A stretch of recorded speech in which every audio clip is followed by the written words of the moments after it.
Alright, sweet. Alright, cool. Alright, hi guys. Hello. How's everyone doing? Good? Good? So good. Good morning, Mr. Alright, sweet. So, I've just said, I didn't start the tutorial by doing this, but, this is one way to set it up, which is quite helpful for Python. Which is just, it means that, I'll show you later, but you can basically have what's called a console. So that's showing your live input in your code. And then you're going to have your code over here, or vice versa. So it's just helpful later on, because you might struggle with the setup where it's got like a box down below and a box up here. So what we'll be doing today is, I'm not really going to teach you how to code in Python so much, but more show the benefits of it, and at least why you should start looking into it more. I will attempt to teach you guys some stuff, but it'll be quite base level, and if things are too much, then that's alright. It's not like something to worry about too much, because it's not like I can speak in Python yet either.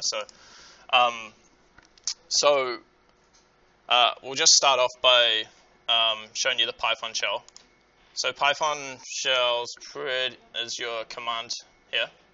So to do that, you just press the add button. So that will be your live kind of feed. I've got one set up over here.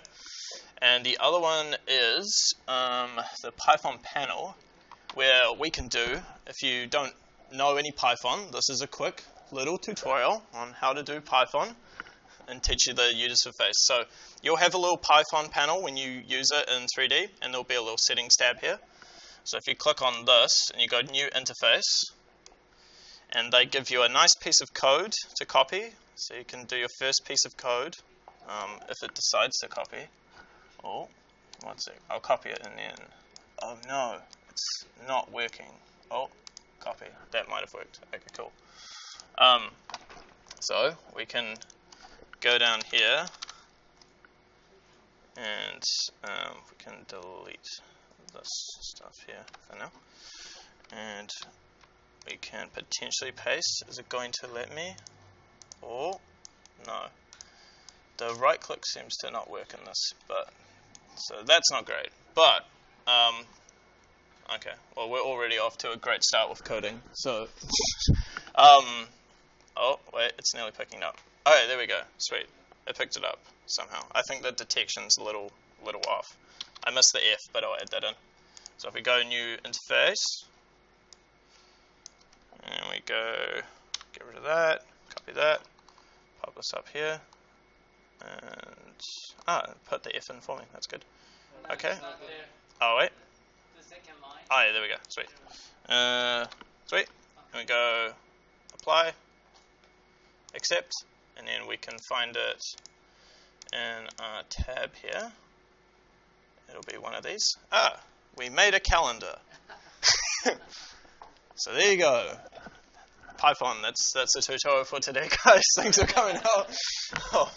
So yeah, Python will affect your interface, and this is pretty much what it is going to be doing, making interfaces to help you make your work. So they're using this example of the calendar just to get your kind of head around what it's going to be doing. It's not so intense like you're programming every single pixel in something as so much as that. So we'll move along and we'll get into the code now. If you don't understand anything, just put your hand up, give me a yell, because I understand it'll probably be a pain. But what we're going to do is we're just going to start out by making something to simulate. So I'm just going to make a grid, and I'm going to go into that grid, and I'm going to make it 100 by 100, just so we've got a nice grid to work with here. Cool, just like that. And then we're going to, let me get my notes. So first things first, we're going to create a VOP, which I'll do now. Let me get my notes ready. Cool. So we're going to create a point VOP. Sweet. We're going to check this down here, and we're going to go into this, and it's going to bring up this panel here. So maximize this. This is just basically a way that we can make kind of a mesh to work with for a simulation. VOP is actually the visual coding interface. I think the VOP is just, so we're just making a distortion map to make kind of like an oceany thing. The coding will, once we've got that distortion map, then we'll use Python to code it. It's just to use Python to create the distortion is just like counterproductive. It would be much faster to use Houdini to do that. Because you could potentially do it, but it's like not too important. So we're just going to set this up to basically be able to be programmed. So we've got a float to vector and a vector to float, like that. And then we're going to create a I can't even say the word, but a noise. So the noise will be giving us that kind of like oceany ripple look. And then we're going to be doing an add as well. Cool. So we're just going to be connecting these. One sec. I'll do Sean's method. There we go. Cool. So connect these up. So we're connecting the FL1 to FL1, FL2 to FL2, and the add will go to that. And then FL3 to FL3, vector P, and then we'll add the noise to input 2. So this is adding the noise to these. And then if you press this took me a while to work out, but if you press the middle mouse click, you can promote the parameters. So we need to promote these parameters here because we're going to be using them to program later on. So we're going to be editing the frequency, the offset, and the amplitude. So I'll explain those when we get into Python. We will make them we'll be able to edit them in Python, yeah. Accessible by yeah. So we're just promoting those so they're ready to go. Cool. All right. Now let's see if I did all of that right. So we'll unmaximize this. And cool. Where's this? Oh, and we'll go back to the grid part. Okay, cool. So you need to click force compile, and that's just going to put through what your settings are. the viewing is on the grid. Yeah, you need to view the point box. Just turn on. Oh, yeah, cool. Yeah, so there we go. So we got our little frequency map here. So I'm just going to set this offset here to about -6. So just so we can kind of set to a nice kind of setting. And then I'm going to change the frequency to about 0.5. Was a good setting I liked. Cool, so there we go. We've kind of got like a ripple. So it would probably be possible to do this in Python, but like it's very quick to do it in Houdini, so we don't really need to code that.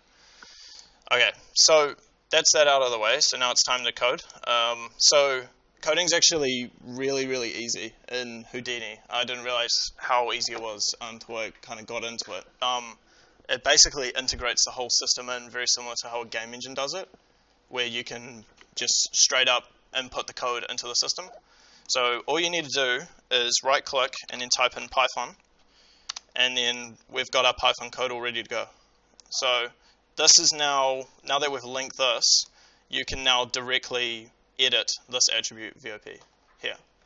So it is quite simple. Of course, the coding itself is probably the harder part, but in terms of getting it set up, it is actually really simple to do.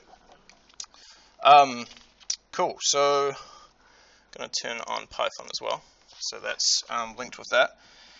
And we're going to call it synwave. So we're going to be using sine. I always say sin, but it's technically sine. So we're going to be using some kind of calculus stuff to It's just make the wave. Yeah. Wave, run up and down. Yeah. So cool. So you'll notice there's some code already here to go. So this is basically the node, the point VOP node. That code is just allowing it to be access to that node, and then you've got the geo, which is giving it access to the geometry. So it's already got that set for you, so you're ready to just edit it and manipulate it. Okay, have I lost anyone so far? No? Okay, good to go. Okay, cool. So it's really easy to customize this, because this looks a bit daunting at first. So what we're going to do is, similar to the calendar, we're going to make some panels or some tabs. So we're going to click on the setting, and we're going to go Edit Rendering Parameters. And you need to click on By Type. So we've got a couple of things we're going to add to this. We're going to add a float, and we're going to add a color ramp. The floats are going to be used as, what's the best way to describe a float, Sean? What do you reckon is the best way? In like programming, what would be the best way to describe a float? It's the number that can have a decimal point. Yeah. Okay. Cool. So pretty much we're gonna add a float, and that float will give us it's going to basically be the gauges and the number values of the things that we're going to manipulate in the wave simulation. So that's what that's setting up. The collider seems to be a little bit off here, because it should be able to drag over. I'll see if I can just click this. Okay, cool. Yeah, because the collider's a bit weird, because normally you can just kind of drag it. Cool. Okay. Alright, it's just going to look a little funny because the code will be on top. Normally I'd have the code on the bottom, but that's all good. So we're going to add 3 floats, and then we're going to add a color ramp. Oh no, why not? Let's see if we can, because this will just look ugly as. Let's see if we can put this on the bottom. There we go. Okay, cool. So these are going to be, if you remember the things that we promoted before, the frequency, the amplitude, and what was the other one? The third one, frequency, amplitude, and phase. That was the other one. So these are going to be those. So we'll start with frequency. So we call it freak. So that's going to be its name that we refer to it in the code, and then you can just give it a clean thing in its label here, frequency. Okay, so that's our frequency. Then we're going to make another one. We're going to call that amp, and then we're going to call this amplitude. Cool. And then we're going to call this one phase. Oh, sorry. And phase. Make sure that, just good practice to keep it lowercase. So these are all lowercase.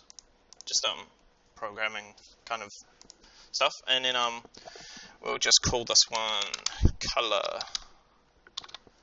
Cool. And color. Awesome. Okay. Alright, so that's all done. So we're going to go apply and accept. And you'll notice that this has added these boxes down here. So we've got a frequency box, an amplitude, a phase, and we've got a little color ramp here. So now it's time to basically program what these are actually going to do, because right now they don't do anything. They're just boxes. But as you can see, Houdini does a really good job of displaying it and making it very easy. So similar to the simulations you use in a crowd simulator, things like that, these are the buttons that they would be using. So they're programming something not too different to this. So it's really easy to, it's user-friendly, I think is the best way to put it. Okay. So now we're going to get into the code part, which is going to probably, I'll try to explain it as well as I can, but I understand that it'll probably be very hard to grasp. There will be some words that I use which are probably good to remember just as code. So the first one is print, and print is basically a way to find out something. So it's showing it. It's a good way to test if something's working.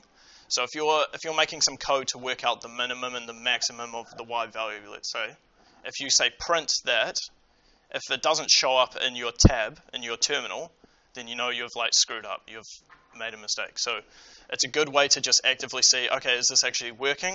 Print, type in whatever thing you've defined. Okay, it's there. We can keep going, or okay, the code obviously needs some work.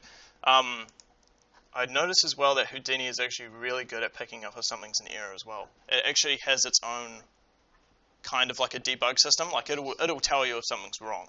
It's not just going to not work and you have no idea.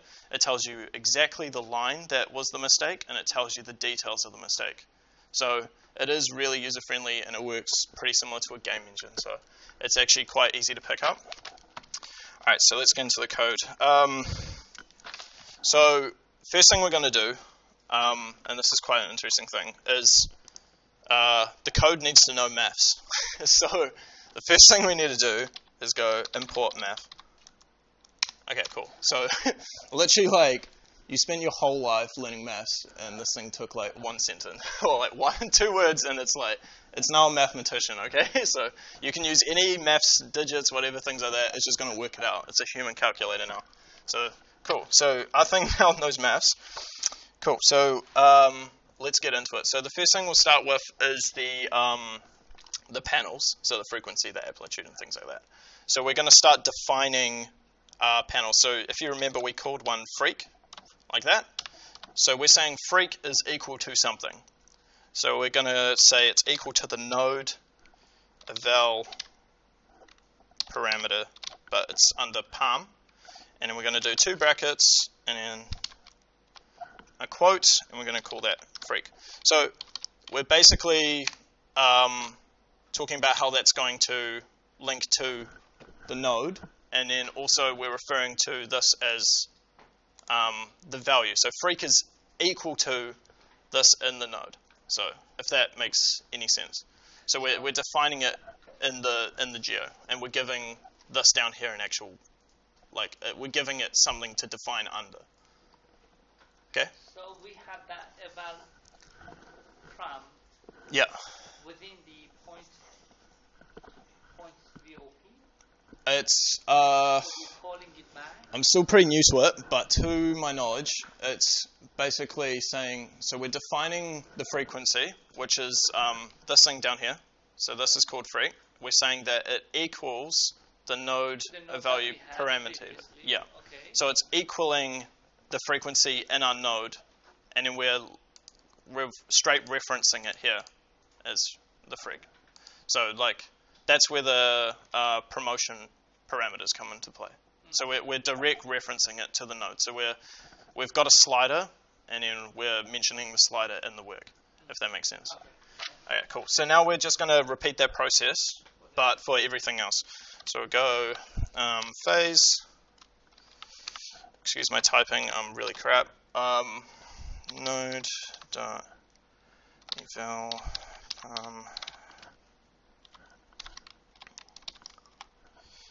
phase. Okay. And then we'll go amp.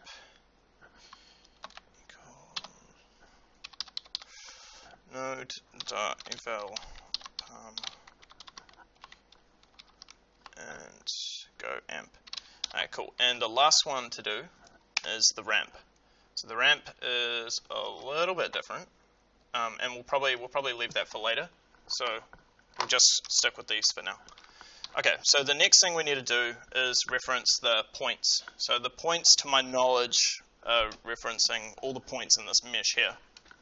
So we're going to go points, and we're going to go equal geo dot points, and then do 2 brackets to end that. So this is basically saying, so points doesn't exist. We've just made up a name. So we've made our own variable called points, and we're saying, okay, it's equal to the geometry points. All the points from geometry. Yeah. So this variable will go and grab all the points Yeah. from the geometry. Exactly. So does that make sense? Yeah. Cool. All right. So the next thing we're going to do is we're going to add the ramp. I might as well add in the ramp as well. I'll show you guys how to do that. So we'll add the ramp in. Go node dot palm. We'll go color and dot eval as ramp. Okay, so that's just that one there. I'll just check I got that right. And the brackets on the end. Okay, cool. So that's just adding the ramp. So pretty much the same as the others. It's just we'll talk about the ramp later, but I'll just add that in for now. So we've got our point system. So now it's defined. So we've got it's now talking to all those points now. So now we need it to basically do something. We need it to attempt to simulate something.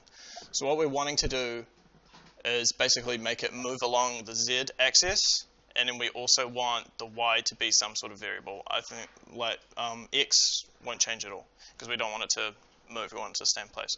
So the z variable is going to affect the parameters, and the y variable is going to be in effect, but not the x, because we're making a solid wave, if that makes sense.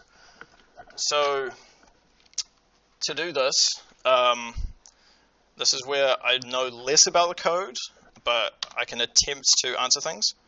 So we're going to basically define the position. Yeah. And then we're going to set that to a value. So we're going to set that to 1. So y now has a value. And the coding in this is actually really easy because you can just say for p in points. So this is what, I'll make this a little bigger here so we can actually see this a bit nicer. Okay, cool. So this is what was the guy's name again? It's hard to pronounce. The Russian guy? FK. Yeah, this is what he was meaning, where it's actually really simple to code. So that would be probably much more complex in another system, but you're almost phrasing it as a sentence. So it reads quite easily where we're saying y position, so that's the value that we've just made up. So we've made up that word, and we're saying it equals p dot position, which is 1. So we've set y pos to 1 for the p in the points. So What is that P? Where that? Because we have not introduced it earlier. So I'll work on that later. So there's a set of code that we're going to assign to this later, which I'll show you. So we'll type these up, and then basically we're going to make those points actually do something later on. So cool. So we're going to set up a min y, and we're going to equal that, and we're going to equal it to min y pos, and then we're going to make a max y, and we're going to equal that to max y pos. Okay, cool. So now we'll work on the for the p and the points. So for the p and the points, all we need to do is go for p in points, just like that, and we do a little thing like that. So just for you to know as well, for coding, if you press tab, that'll bring you across a certain amount. So when you're doing a list like this, so we're under for p in points, it's good to keep your code clean and easy to read. So if you go tab, now it means that, like, okay, we're talking about this thing. So it'll be easy to understand when you're actually reading the code, which is quite important if you're giving someone code to work on or things like that. It's good to have good housekeeping, stuff like that. Okay, cool. So let's define that. So we're going position equals p dot position. And then we're going to go, and this is where we're going to set our actual positions for our numbers. So x is going to equal position, and then we're going to go 0. And then we're going to go z is going to equal position 2. And then y is going to equal position 1. It will get a little bit complicated with y. I don't know heaps about it, but like the others, I can try to explain. So we're basically going to use sign maths to attempt to make this move the way it does in that wave pattern. So this is where it's probably less important that you know exactly how to do this, and more important just to understand that, okay, this can take high level algebra and it can apply it to your mesh and things like that. So we're going to go math, and we're going to reference sign. So we're using sign maths, and then we're going to go z times. So the little star is a times, and then we're going to go phase, which you guys should know from before. We're going to go plus Houdini. So HOU is Houdini. Houdini.frame, and then we're gonna like that, and then we're gonna go times the frequency, so that's our next variable, and we're gonna close that off, and then we're gonna times all of that by the amplitude. So I can't remember heaps about sine, but basically it's using that similar thing of the it's using sine maths to time the phase, the frame, the frequency, and the amps. So it's this bracket is doing a bunch of maths timesing it by the amplitude, which is it's a kind of algebra function for working out a wavelength. So yeah, I don't fully understand it, but I understand it enough to be like, okay, I can trust you that it'll work. So we're going to set the position now for the actual things. So we're going to go X, Y, Z. Okay, cool. So we've set the positions. All right. And then, okay, cool. So now that we've established the P endpoints, before we start, does that make sense? You still following? Okay, cool. You guys are doing much better than I thought. If we need to take a break, we can take a break. Cool. Okay, so the next thing we need to do now is we should probably test if some of this is working. I can see that we've got some errors, but that just might be because the code's not fully done. We should probably, I'll just set a height for the minimum, maximum y. So, min y. Okay, cool. And then v equals 1 point divided by height. Okay, so this is just for, so we're saying height equals the max y minus the minus y, v equals 1 divided by height. Yet again, I'm not too sure about the maths, but it's just another way to work out. It's kind of just like maths working out the variables. Yep. So we keep introducing variables. So height is I can understand height. So it's like. So we're saying the height of the wavelength is going to be the max y minus the min y. The cool. Highest height and the lowest. So it's quite self-explanatory. But yeah.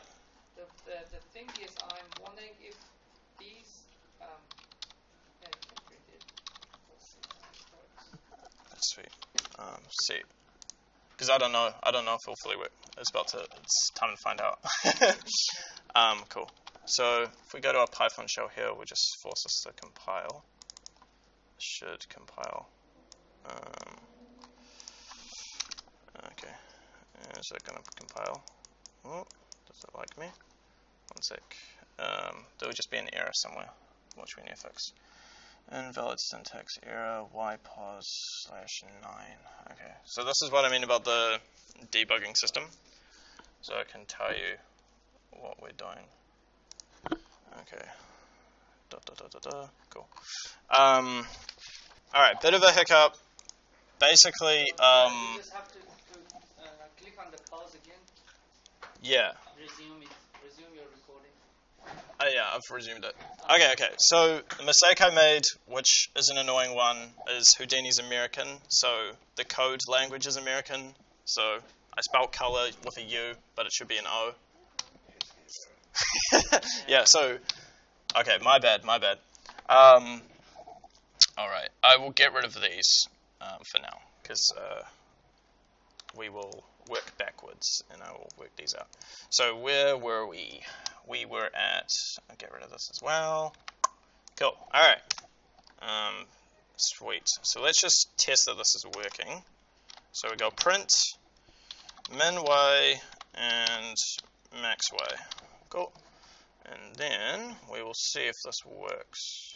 And here, is this going to print for me? Sometimes it can be a little buggy.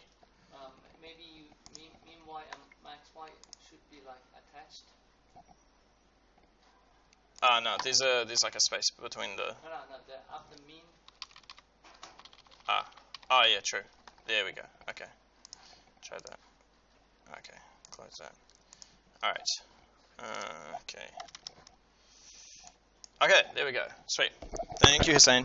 Alright, so this is telling us our minimum y and our max y. So this is an example of printing, and this is an example of how the code can basically pick up what your y values are, or just anything really. For example, I could print freak here, and we're going to get that as well. So if I change the frequency, see how it's noticing the changes in frequency? So that's how you know that this thing is communicating, it's not just staying in there.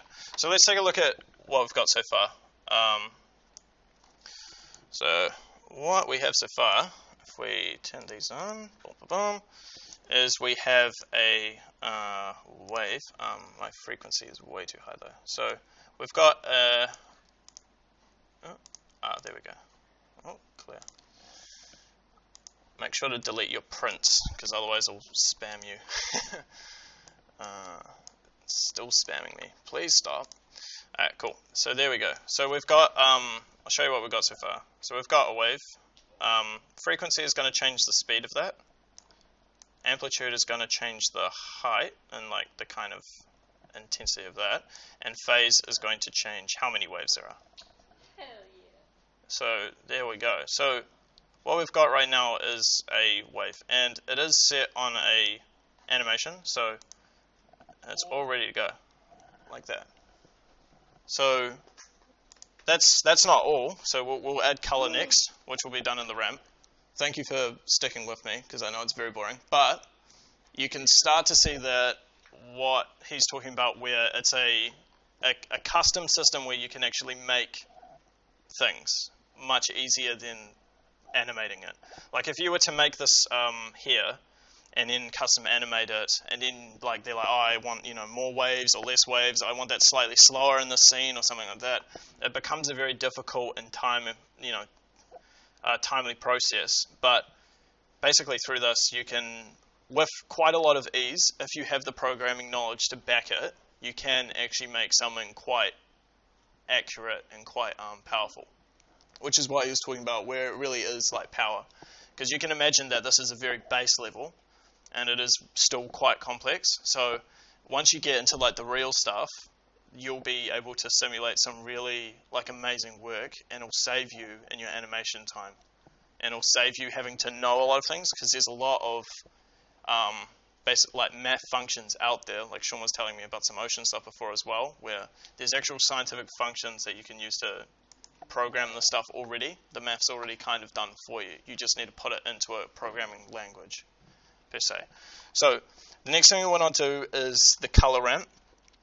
So the color ramp is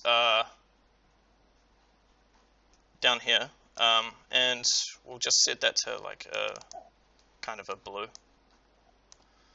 like I don't know, something like that. Maybe a bit darker for like a bit more oceany. Like that. Okay, cool. So we've got kind of like a base color here, and then that's going against white. So what we're going to program now is, if we just colored this and moved it, it wouldn't look like the water was actually flowing. So we're going to give it the ability to transfer the color with the diffuse map. So if you're watching this diffuse map, it's not just a lumpy thing just waving. It is actually moving the wave, like the lumps, from right side to the left side. If you watch it like carefully, it is actually taking those like to the side. So we're going to make it, this will probably be a bit easier to see with color, but it will actually push the color with those changes, if that makes any sense. Cool. Alright, so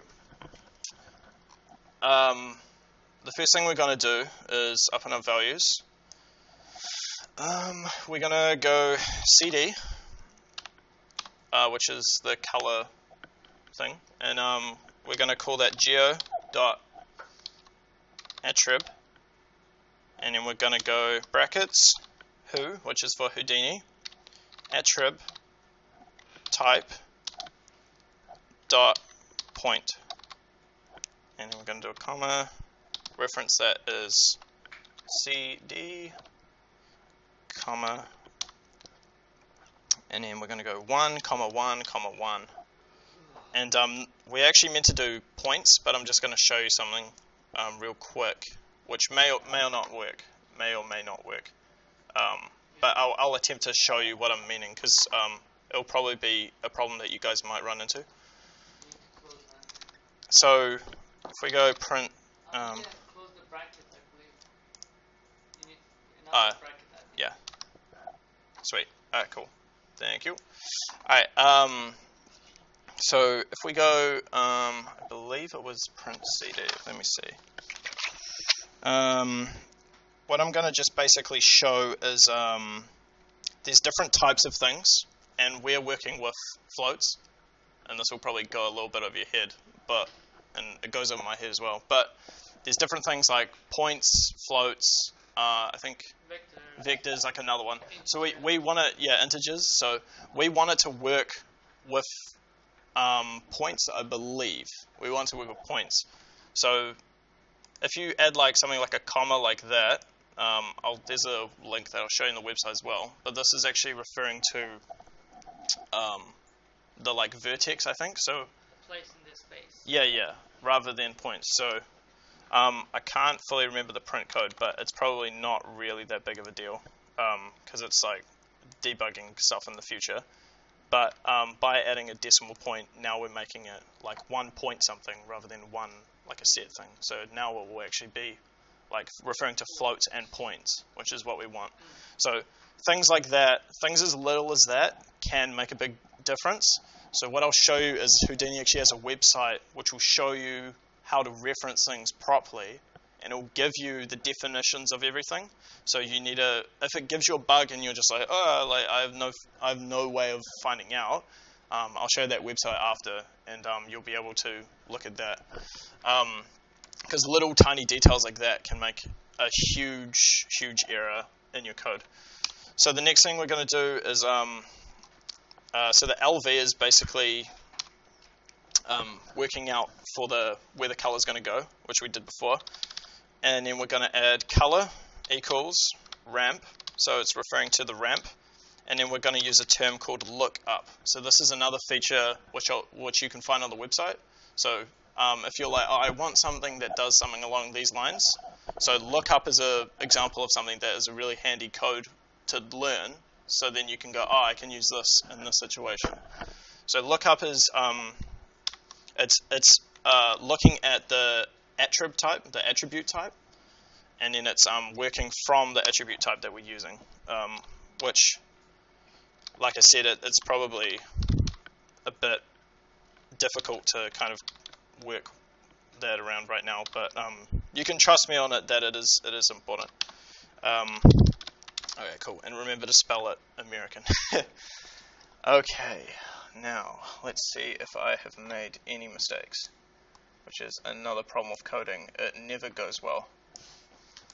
Okay, so I think we are good to go, potentially. Nearly.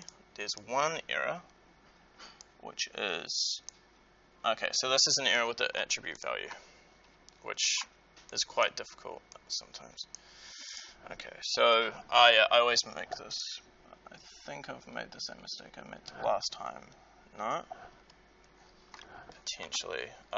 Just to save time, if I've made any typos, I'm just going to copy over my code I wrote previously, just to save us time.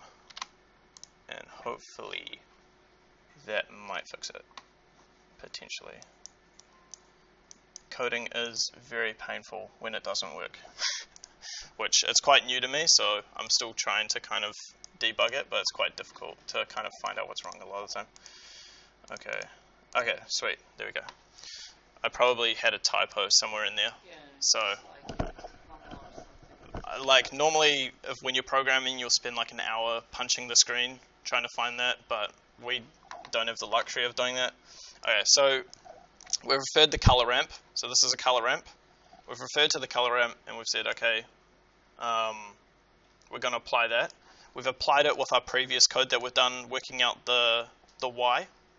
So we're using our code of the Y, so we can change where the white is going to appear and where the blue is going to appear, and we're making it equal to the ramp. So how far we push the ramp is how that changes that. So we could have like a little bit of that, or we could have like quite a lot of white caps if it was quite like water like that. You can make it like lava. I don't know. Like you could make it like, you know, orange or something. I'm not really a lava expert, but you can kind of adjust that however you want, and it will change this back to blue because it looks nicer. You can basically mess with that as much as you want. You could probably go a little bit more detailed as well.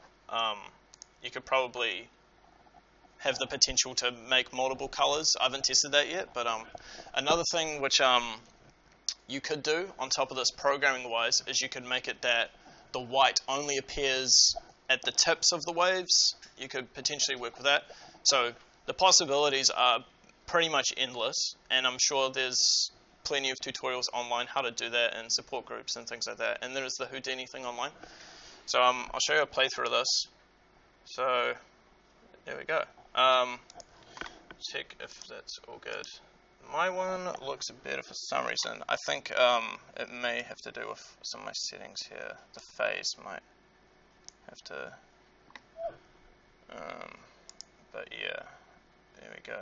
So yeah, it's a water simulator. I feel like I've made an error. I'll bring mine over here to show you, because I think This is the result after you put it in the oven? yeah, this is the result after I put it in the oven. Because so this one's been a little bit more modified, but as you'll notice, the water's actually moving along it like that. But it's, like I said, this tutorial is a bit rough and it's quite difficult to easily explain Python in a short amount of time. No, actually, But it was